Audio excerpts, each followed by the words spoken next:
Hey, Future Josh here. So, this is one of the videos. Unfortunately, the audio did not turn out.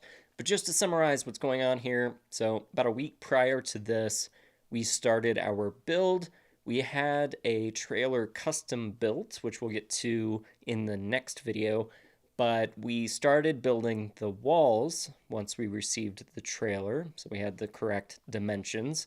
And this is the first wall. So, this is one of the end walls. And it took a little bit longer than we were hoping just because of some of the angles. And, especially on the first wall, you want to make sure everything is exactly the way it needs to be. So we may have even had to go back and recut a few things. I don't really remember, but it was a process. We did have to redo some of the windows. Again, that's a different video. But yeah, this is the front wall of the trailer. So when the tiny house is finished, it's going to be this wall, and then you'll have the air conditioner mounted on the front and then the tongue. And we'll have pictures of that later on. Again, if you have any questions about our construction, drop them in the comments. We'd be happy to answer them.